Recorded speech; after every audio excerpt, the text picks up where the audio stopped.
The rancher saved a young native woman from a whipping. The next day, she came to his cabin and offered herself to him. The planet's frontier was not for the faint of heart. Settlers built their lives on the promise of fertile land and mineral-rich hills, but the threats were many. Sudden sandstorms, predatory wildlife, and, worst of all, the raiders who roamed the outskirts. Most settlers learned quickly that survival meant being clever, strong, and, above all, quick. Jerk Holt was one of those settlers. His cabin stood on the edge of the western plains, far from the nearest colony outpost. He was not wealthy or highly trained in combat, but he had something rarer: instinct. Every movement, every glance, every small detail mattered to him. That instinct had saved his life more than once. Today, it would save someone else's. Jerk rode slowly across the scrubland on his old, sputtering hoverbike. He had spotted smoke in the distance the day before and had been curious. The smoke was low, almost invisible against the horizon, but today the wind carried it differently, twisting it into shapes like warning flags. Jerk slowed, scanning the ground with a practiced eye. Tracks in the dust, human and not his own, led toward a narrow canyon. But there were others too, heavier, cruder tracks that spoke of violence. A sudden cry echoed through the canyon. It was sharp, desperate, and full of fear. Jerk's hand went instinctively to the blaster strapped at his side. He had not fired it in months, but he knew its weight like he knew his own shadow. The cry repeated, higher this time, pleading, demanding. He rode toward the sound, the dust kicking up around him like small storms. Peering over the lip of the canyon, Jerk saw her. A young woman, barely older than a girl by his estimation, was tied to a metal stake. Her arms were stretched above her head, and her face was streaked with dirt and sweat. Around her, three figures in dark, reinforced armor moved with slow, deliberate menace. They were slavers, or so he guessed, from the tools and weapons they carried, crude but efficient. Jerk's stomach tightened. Most men would have kept their distance, counted themselves lucky to avoid the fight. But something inside him, perhaps memory, perhaps instinct, told him that leaving her to them was not an option. His mind raced, calculating. The canyon was narrow. He could approach from the windward side, use the rocks for cover. If he acted quickly, he could distract them long enough to cut her free. He dismounted his hoverbike, careful not to make noise. He crept over the cracked, sun-baked stones, heart pounding, every muscle tense. The slavers were talking in low grunts, unaware of him. Jerk caught snippets of their conversation. They were arguing about whether to take her to the next settlement or to hold her for ransom. Neither option would end well for her. Jerk waited for a moment when the wind shifted. He sprinted the last few meters, sliding behind a large boulder. From there he could see everything.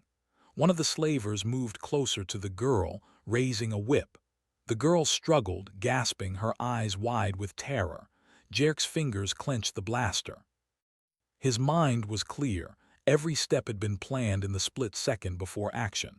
With a sharp yell, he fired the blaster. The bolt hit a rock behind the slaver, sending a shower of sparks into the air. The other two slavers turned instantly, shouting, their attention divided. Jerk seized the moment. He dashed forward, leaped, and swung a short combat knife to cut the bindings. The metal wires fell away, clattering on the stones. "Run!" he shouted. The girl did not hesitate. She scrambled to her feet, stumbling slightly, but she ran. The slavers roared in anger and confusion, but Jerk had already grabbed his hoverbike.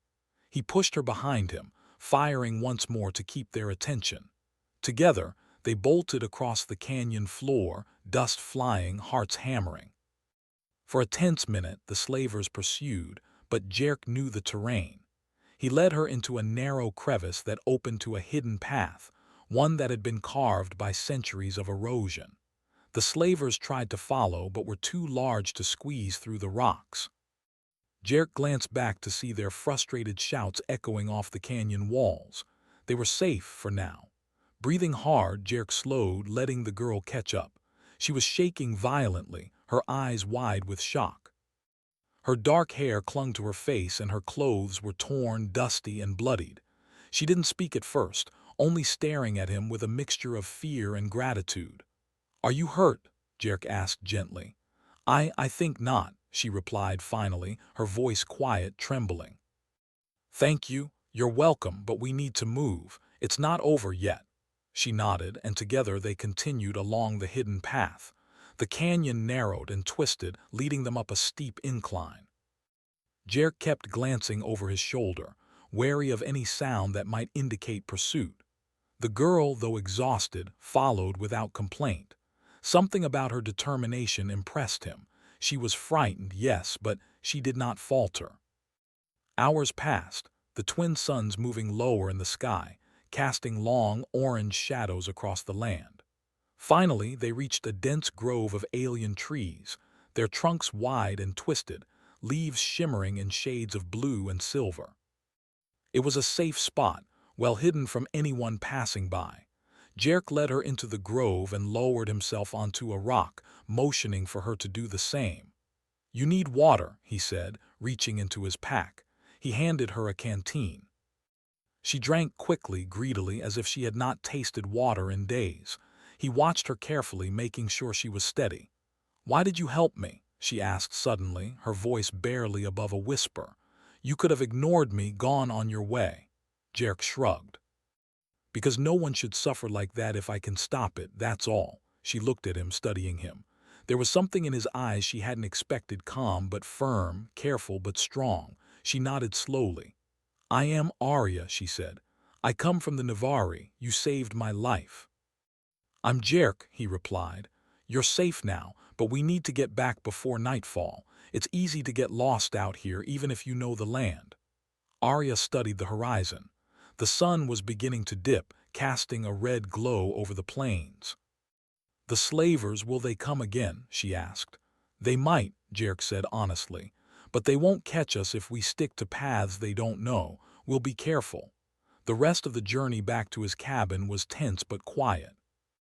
Arya followed closely, listening to his instructions. Jerk noted how quickly she adapted, moving carefully, understanding the terrain in a way that showed she was not just a victim, but someone used to surviving in harsh conditions. That observation made him respect her even more. When they finally reached the outskirts of his property, Jerk felt a flicker of relief.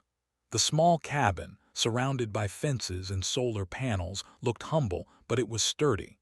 He opened the door and gestured for Arya to enter. She hesitated, glancing at the alien skies above, then stepped inside. Inside, he offered her food, protein rations and dried fruits, and a chance to rest. She ate slowly, watching him as though she were trying to understand this strange human who had risked himself for her. Jerk didn't press for answers. He let her regain her strength. As the sun set, painting the sky with deep purples and fiery oranges, Jerk stood at the cabin window, watching the plains stretch endlessly. He thought about the coming days. The slavers were out there somewhere, and now they had a new target, him and his unexpected guest. But for the first time in a long while, he felt a spark of hope. Together, they had survived the first test. Together, they might just survive what was coming next. Arya stirred beside him, finally speaking again. "You could have left me, but you didn't." "Why?" she asked softly. Jerk didn't have a simple answer. "Because I knew someone had to do it. And because humans, we survive by helping each other. It's what we do." Arya nodded slowly, eyes thoughtful. "Then I will help you too," she said. "If the danger comes again, I will stand with you." Jerk turned to look at her, surprised by the courage in her voice. She was small, yes, but determination burned bright in her eyes. For the first time, he felt that maybe this world wasn't just about survival.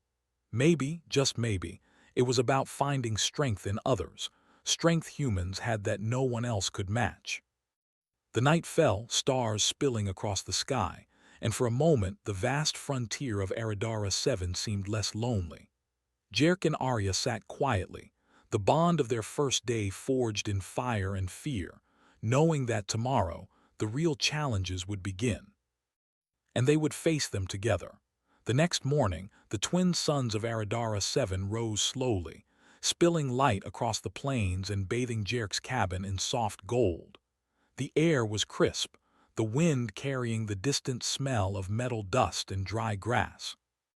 Jerk was already awake, checking his small solar panels and water filters, making sure everything was ready for the day. His mind, however, was not on routine tasks.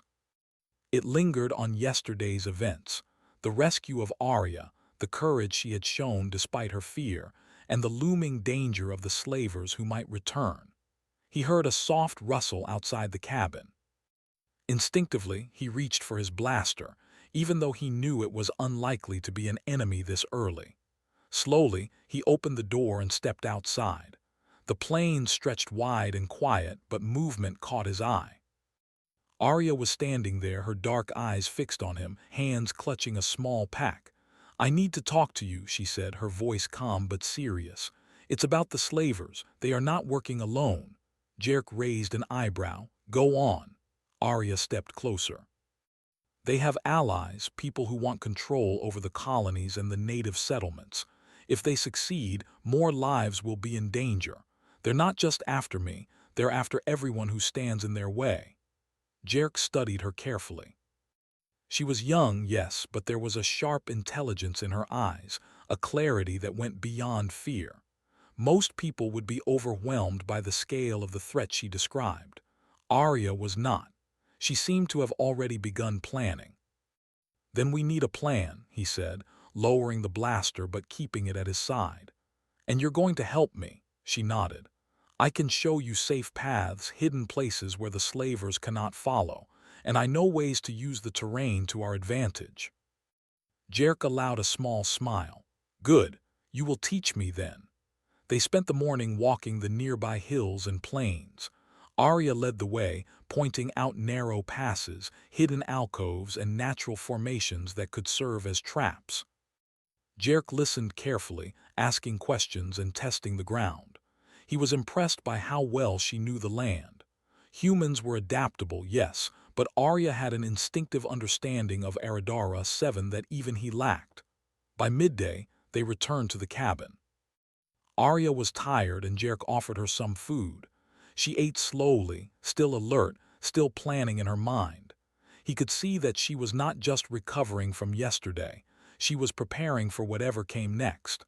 "Why are you helping me?" she asked suddenly, looking up at him. "You don't know me, you could ignore me." Jerk thought for a moment.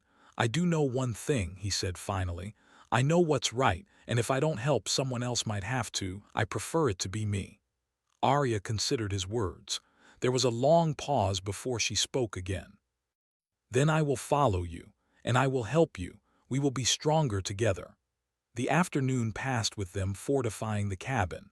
Jerk dug small trenches and placed crude alarms, wires strung with metal scraps to alert them if someone approached.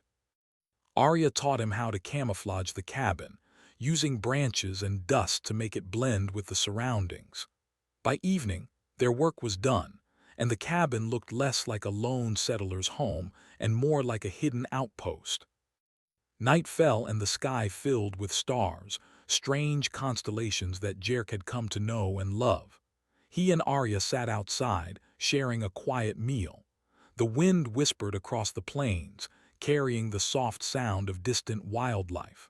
For a moment, everything seemed peaceful. But the peace did not last. A sudden noise broke the calm, a low, metallic hum from the west. Jerk froze, scanning the horizon. Arya's eyes narrowed and she whispered, "Slavers, they are close." Jerk grabbed his blaster and together they moved toward a concealed vantage point.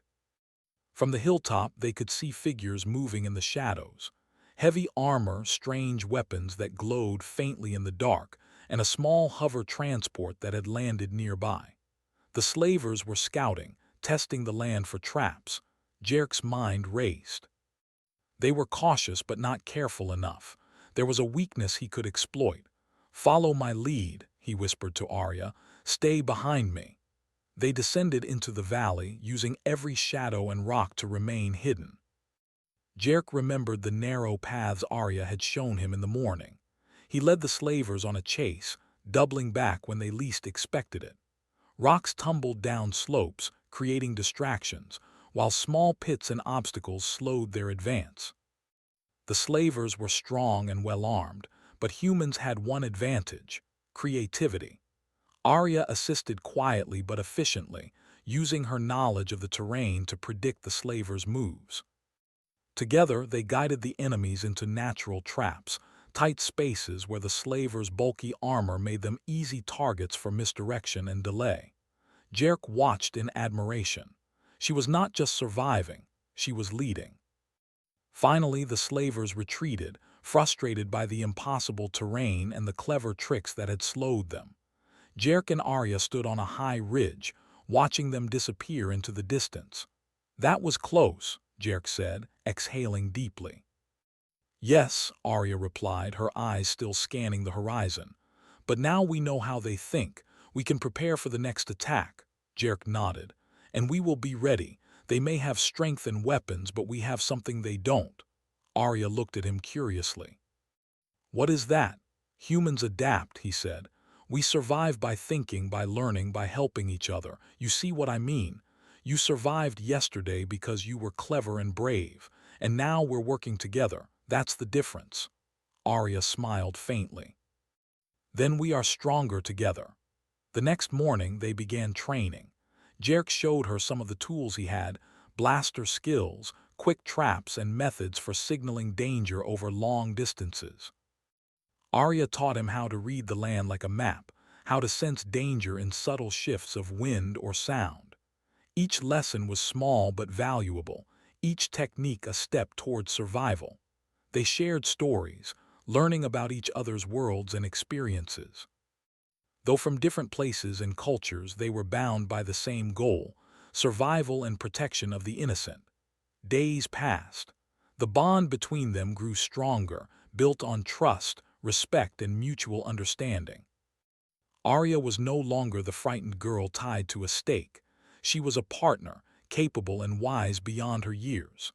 And Jerk, usually solitary, found in her presence a sense of camaraderie he had long forgotten. The plains of Aradara 7 were harsh, but they had learned to work with the land, not against it. One evening, as the suns dipped low, Arya pointed to the horizon. "They will return," she said. "Sooner or later, but we are ready. And when they come, we will not be afraid." Jerk looked at her, the firelight reflecting in her eyes. She was right. They were ready. Humans could adapt, humans could think, and humans could overcome. The slavers might be stronger in numbers, but they lacked what humans had: ingenuity, courage, and the willingness to protect those who could not protect themselves. That night, they sat by the cabin, listening to the wind and watching the stars. Jerk felt a deep satisfaction. The frontier was dangerous, yes, but it was also a place where humans could shine, where courage and intelligence could make the difference between life and death. And now, with Arya by his side, he knew they had a chance, not just to survive but to fight back, to reclaim the plains for the settlers and the native people of Aradara 7. And tomorrow, the real challenge would begin. The days passed quickly on Aradara 7. Jerk and Arya had grown accustomed to each other's presence, moving with a rhythm forged by shared danger. They rose before the twin suns, trained in the rocky hills, and returned to the cabin as dusk painted the plains in shades of red and violet. The air carried the metallic scent of distant storms and the faint tang of alien flora. Everything about the planet demanded attention. Nothing could be ignored. Jerk had begun to see Arya not just as a survivor, but as a teacher.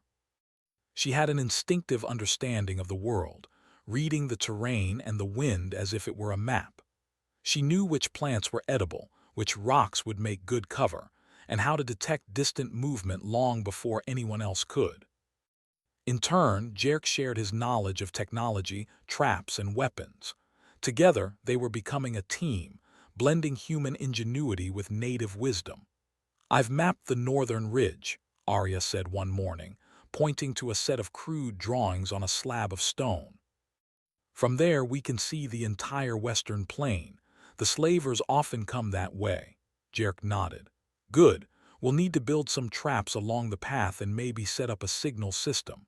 He traced lines over the drawings, imagining pitfalls, alarms, and hidden ambush points. If we can slow them down, we can defend the settlement more easily. Arya studied his markings carefully.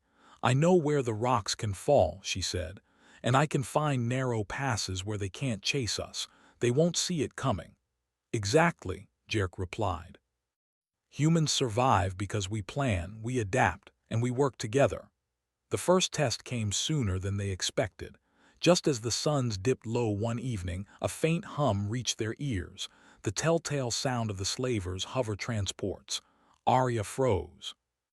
They are here, she whispered, scanning the horizon. They've come back to test us. Jerk grabbed his blaster. Then let's show them what humans can do. They moved quickly along the ridge, placing small tripwires and false paths to mislead their enemies. Rocks were stacked precariously to tumble at the right moment. Dust-covered leaves and branches created invisible markers for hidden signals. The terrain itself became a weapon under their careful guidance. As the slavers approached, they spread out, confident in their armor and weapons. But the humans were clever. A hidden wire snapped, triggering a small rockslide that blocked the main path. The slavers cursed and shouted, attempting to clear the rocks. In the meantime, Jerk and Arya used the diversion to slip behind the enemy line. From their vantage point, they could see the slavers' formation, bulky and uncoordinated, easily outmaneuvered by smaller, faster humans. Now, Jerk whispered. He fired a precise shot at a hovering scanner, disabling it. One of the slavers charged forward, but a hidden pitfall sent him sprawling into a shallow trench, his armor clanging against the rocks. Arya fired a small flare into the sky, signaling a secondary trap. More rocks slid from above, separating the group into smaller clusters. The humans moved with speed and precision, striking only when necessary and using the terrain to their advantage. Every move was calculated, every action designed to outthink the enemy rather than overpower them. The slavers were stronger, yes, but they were predictable. Jerk and Arya were not. By nightfall, the slavers retreated, frustrated and bruised, their pride wounded more than their bodies. Jerk and Arya remained hidden until they were sure the threat had passed. Then they returned to the cabin, exhausted but victorious. We did it, Arya said, a small smile breaking across her face. We can stop them if we plan carefully. Jerk nodded, feeling a surge of pride. This is just the beginning. Humans survive because we think, we plan, and we don't give up. And now you've seen that too. The following days were spent strengthening their alliance further.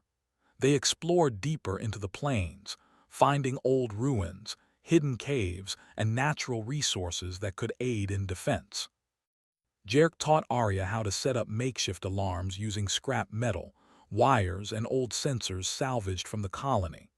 She showed him how to read subtle signs of approaching danger, broken twigs, shifted dust, and even the behavior of small creatures. They trained constantly, running drills as though every day could be their last. Each challenge strengthened their bond and sharpened their skills. By the end of the week, they were no longer just a rancher and a rescued native. They were partners, equal in skill and determination, each complementing the other's strengths. One evening, as the twin moons rose, casting silver light across the plains, Arya spoke quietly. "We need allies," she said. "The settlers, some of them are afraid, but some might fight with us if they trust humans and see what we can do." Jerk thought about this. He had always been a lone settler, preferring solitude to crowded colony life. But Arya was right. Humans could inspire others, could lead when needed. "Then we will find them," he said. "We'll show them that together humans can survive anything, even slavers who think they are unstoppable." The next morning, they set out toward the nearest settlement. Arya guided them through hidden paths, avoiding patrols and known ambush points. When they arrived, the settlers were wary. They had heard rumors of the slavers but had not seen the horrors firsthand. Arya spoke first, recounting the attack and the strategies they had used to survive. Jerk demonstrated traps and alarm systems, showing the settlers how even small numbers could protect themselves if they worked together. Slowly, trust grew. The settlers began to understand that humans were clever, adaptable, and courageous. Inspired by Jerk and Arya, they agreed to join in planning defenses. Workshops were held, tools were shared, and training sessions began. Humans, settlers, and native people learned from each other, blending skills and knowledge. The settlement was no longer just a collection of individuals, it was becoming a coordinated force. One evening, Jerk and Arya stood on a ridge overlooking the settlement, watching the people move and prepare. Fires burned in the distance, smoke rising gently into the sky. Jerk felt a swell of pride. "Look at them," he said. "Humans, when we work together, we can do amazing things." Arya nodded, her eyes reflecting the fires below. "We've come far, but the slavers will return, and next time it won't just be scouts. We must be ready for a real fight." Jerk clenched his fists. "Then we will be ready." Humans survive because we plan, because we adapt, because we never give up. And we fight to protect those who cannot fight for themselves. The night grew quiet, but the sense of purpose between them was electric. They had built more than just traps and defenses. They had built trust, teamwork, and hope. The frontier of Aradara 7 was harsh, but humans had something the slavers could not match: intelligence, courage, and the ability to inspire others to stand and fight. For the first time, Jerk felt that the frontier was not just about survival. It was about proving what humans could do when they refused to be cowed. And with Arya by his side, he knew they could face any challenge. As they returned to the cabin, the twin moons high above, Jerk and Arya planned for the coming days. They would train the settlers further, prepare more traps, and scout the plains. The slavers might strike again, but this time the humans would be ready. And when they came, they would face not just one rancher and a brave native woman, but a united force that had learned to think, to adapt, and to survive. Tomorrow, the real test would begin. The morning air was unusually still, heavy with tension. On Aradara 7, such calm was never a good sign. Jerk stood on the ridge above the settlement, scanning the plains below with narrowed eyes. The twin suns were climbing slowly, their heat beginning to push the cold from the night. He had slept little, listening for the faint hum of engines or the distant scrape of armor, knowing the slavers would soon return. Arya joined him, her dark hair pulled back, eyes alert. "I've scouted the western ridge," she said. "They are coming from the north. A larger group than before. They have more weapons, and their leader, he is skilled, dangerous." Jerk nodded.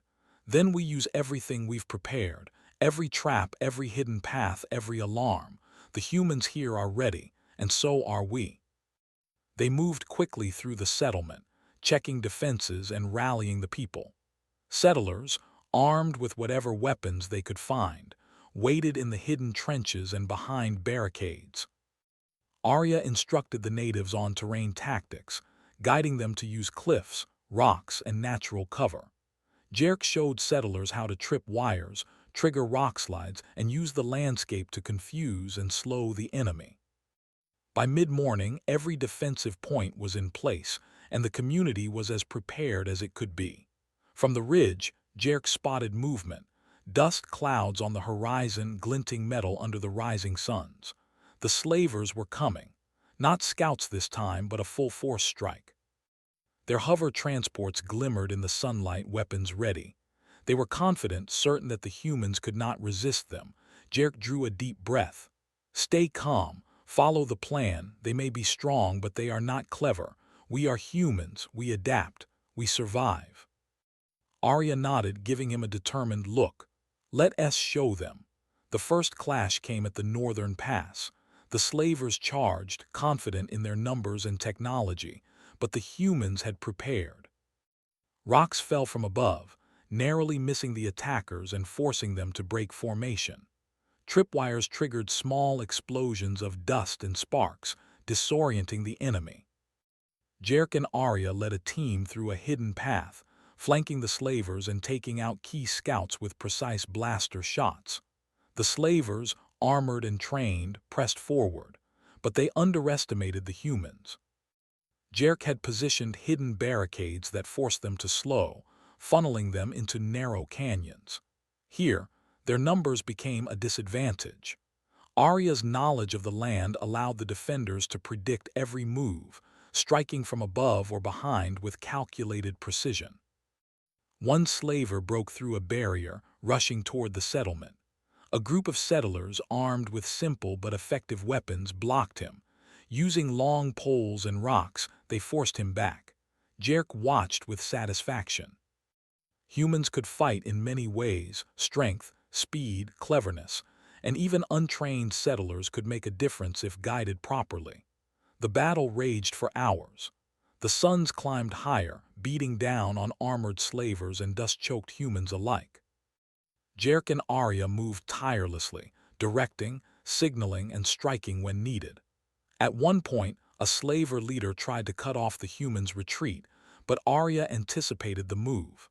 She led a small group through a hidden canyon, emerging behind the enemy.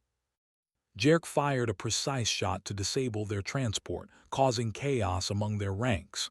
"Hold the line," Jerk shouted, his voice carrying across the dust and clamor. "We are humans. We survive because we think, because we adapt, because we fight for each other." The settlers shouted back, their morale lifting as they followed his lead. Every small victory mattered: each disabled weapon, each trapped vehicle, each slaver forced to retreat. The tide was turning. By mid-afternoon, the slavers were in disarray. Their leader, seeing his forces trapped and confused, tried to retreat, but Jerk anticipated this too. Using a combination of terrain traps, hidden paths, and clever diversions, they blocked the exits.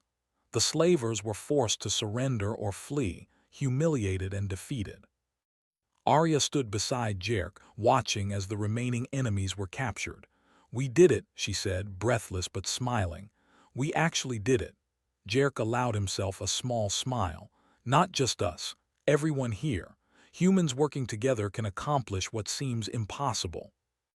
The settlers cheered, rushing to help capture the last slavers. Injured enemies were restrained, and Jerk made sure none were harmed unnecessarily. Even in victory, humanity's compassion and fairness mattered. After the battle, Jerk and Arya surveyed the aftermath. The settlement had sustained minor damage, but nothing permanent. Their defenses had held, and the people were safe.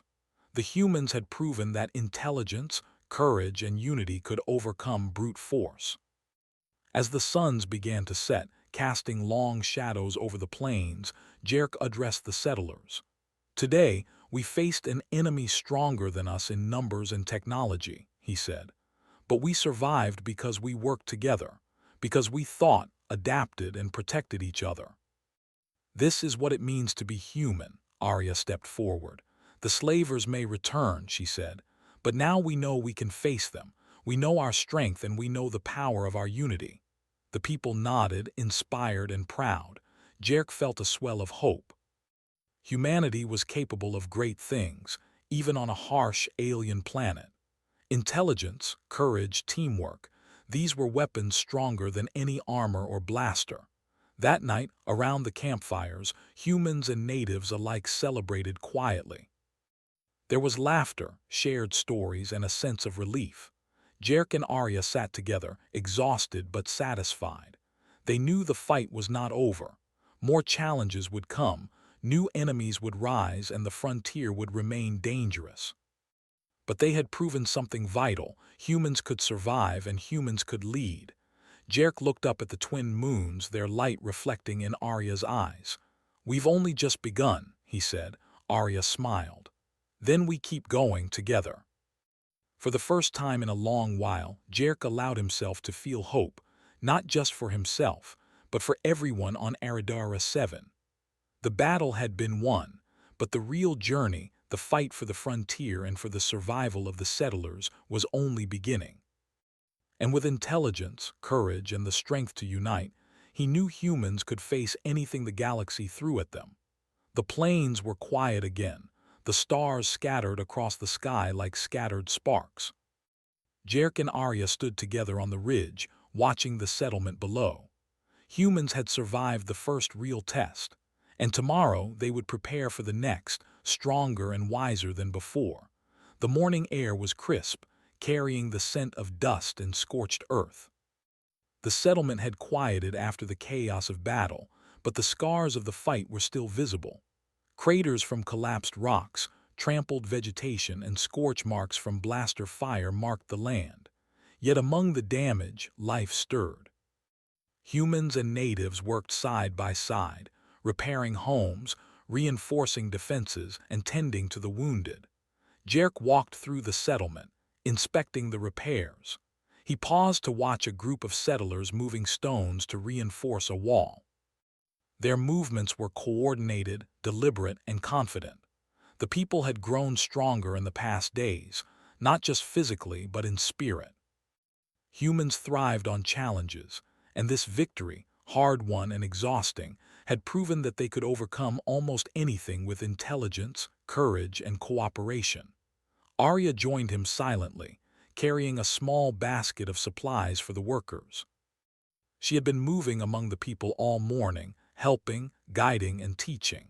Jerk watched her for a moment, feeling a quiet admiration.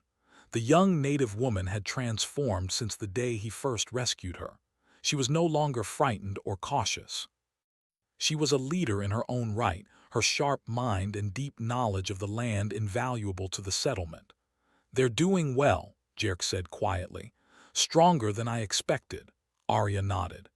"Humans and natives working together can do great things. They've seen it firsthand now. They understand what it means to fight for each other." Jerk smiled faintly. "I knew we could survive. I just didn't know we could inspire so many."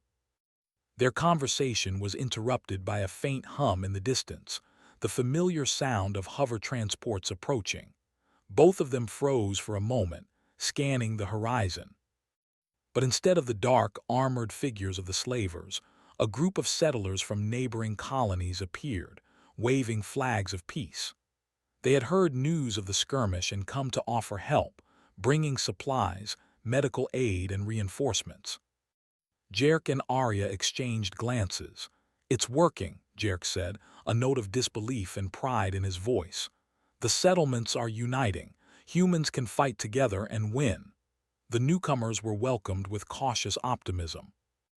Messages were shared, plans discussed, and a network of communication was established between settlements. Jerk and Arya led the efforts, guiding the integration of newcomers and ensuring defenses were coordinated. Every skill, every idea, and every person counted. That afternoon, Jerk led Arya to the ridge overlooking the plains.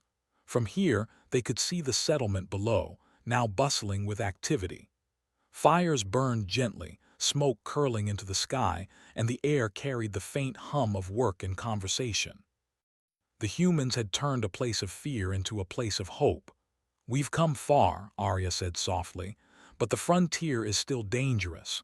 There will be other threats, other challenges. We need to be ready." Jerk nodded. "Yes, but we've learned something important. Humans can survive, even thrive in the harshest conditions. We can adapt, plan, and protect each other, and when we do, there is nothing we cannot face." Arya smiled. "Then we keep going. We teach, we train, we defend, and we show the galaxy what humans are capable of." Days turned into weeks. Jerk and Arya traveled between settlements, guiding defenses, training settlers, and establishing hidden outposts. Every small success reinforced their belief in the strength of humans. Settlers became leaders, young people learned to track and fight, and even those once fearful discovered courage they did not know they possessed. The slavers did return, months later, but by then, they found something entirely different.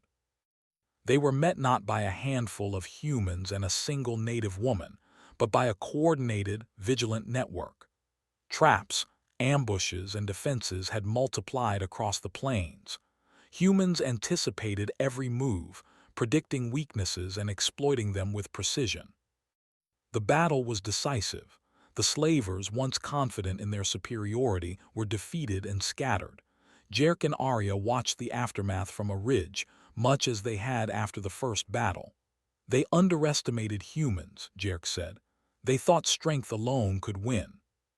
But we survive because we think, because we adapt, because we protect each other, Arya nodded. And we inspire others to do the same. That is the real strength of humanity. That evening, the settlers gathered for a celebration.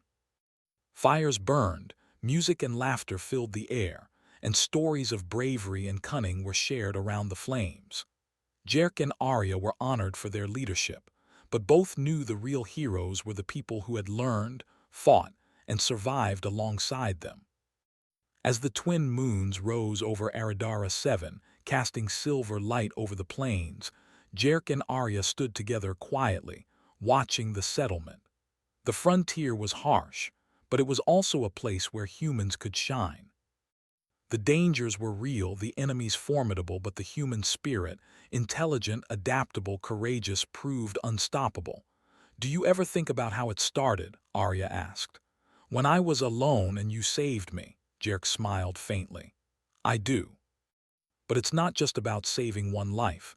It's about proving what humans can do when we refuse to give up. You've seen it firsthand, and now so has everyone else." Arya's eyes reflected the moonlight. "Then we keep going. We protect, we inspire, we survive. Together." Jerk nodded. Together. The settlement below glowed with life and hope. Across the plains, the signs of human ingenuity, courage, and unity were clear. Every trap, every trained fighter, every reinforced building told the story. Humans had faced danger and humans had won. And on Aradara 7, under alien skies, humans had begun a new chapter, not just surviving but thriving. They had transformed a harsh frontier into a place of courage, cooperation, and hope. They had proven, in every way, that humanity was a force to be reckoned with. Jerk and Arya turned back toward the cabin, knowing that more challenges would come. The frontier would never be truly safe, but humans were ready. Humans were strong, and humans would continue to shine, no matter what the galaxy sent their way. The twin moons cast a soft glow over the plains, and the stars stretched endlessly overhead. For the first time, the horizon seemed full of promise rather than danger. Jerk and Arya walked together toward the settlement, confident in their abilities, confident in the people around them, and confident in the enduring strength of humanity. The frontier had been tamed not by brute strength alone, but by courage, intelligence, and unity. Humans had proven they could overcome the impossible, and this was only the beginning.